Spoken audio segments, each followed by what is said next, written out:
town of Irpin, close to Kyiv. Ukrainian officials say they're doing everything they can to reclaim territory from Russian forces.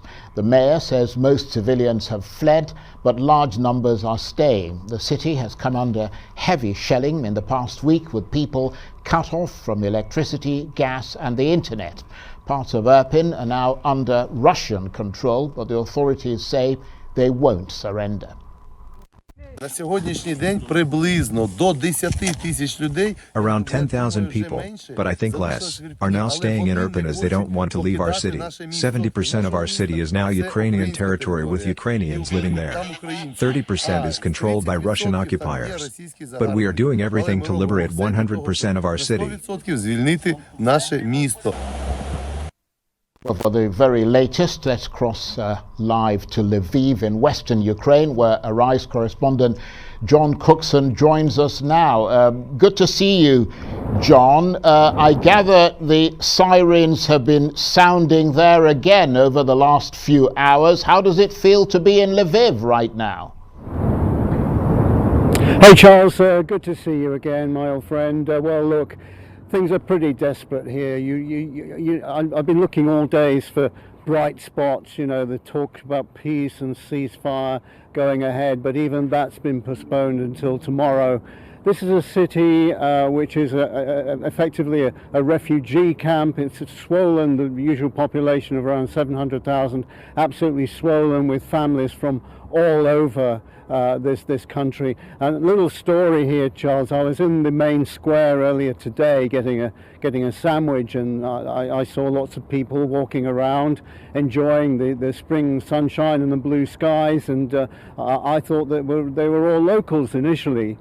But then when you look closer and you see their faces, these are displaced families from all over the country wondering where the hell they are. They were just walking around, some of them like zombies. It was just most incredible. And then when you start to look a little closer, you see that they've got their little suitcases with them. They've got their kids. They've got their pets, and much beloved cats in baskets that they brought with them. It was quite a moment for me when I realised that that's what these people actually were. They weren't locals. They were refugees. Well, right, John, forgive me if I repeat some of the things that you've said, but I'm having a bit of a challenge hearing you, although I'm assured that the audience can hear you very well indeed. Let's move from Lviv to Sumy in northeast Ukraine.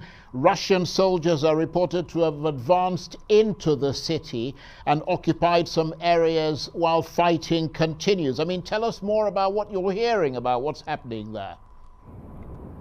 Well, it's not only there, Charles. I mean, all day today, cities and towns have come under a blitz from the Russian military. Not here in western Ukraine, but elsewhere in the north, in the northeast and the south, and especially, as you saw in my report, down in Mariupol. God knows what it must be like on the ground there, with people sheltering in basements trying to get out. Good news, incidentally, from Mariupol today, that 160 cars with residents in it did manage to get through and to safety, but elsewhere in the country, including in the capital Kyiv, you know, indiscriminate shelling of civilian areas, and this is all President Putin. Charles, can you hear me? Okay, I'll continue. I'll continue, Charles. I can hear you saying that you can't hear me properly, but continue. And Charles, this is President Putin.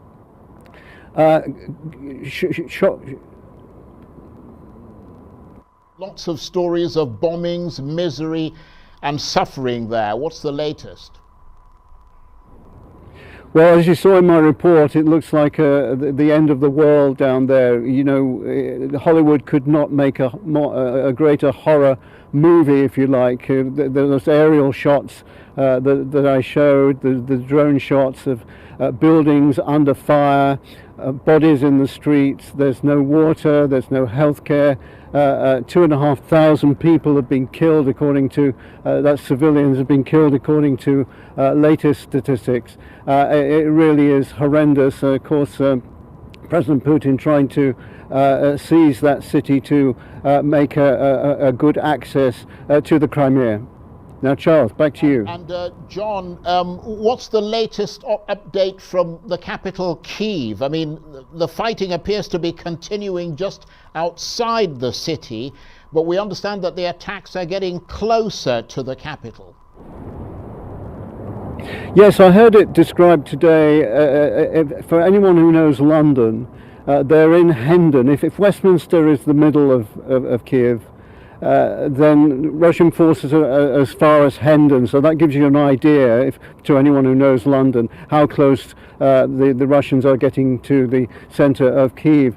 And this is a stranglehold that the Russians are trying to enforce on the city to effectively bring it to surrender, that's for sure. But it's a tactic that the Russians are using all over Ukraine at the present time. Charles? Very much indeed, and do take care whilst you're out there. John Cookson, Arise chief correspondent, talking to me from the western Ukrainian city of Lviv.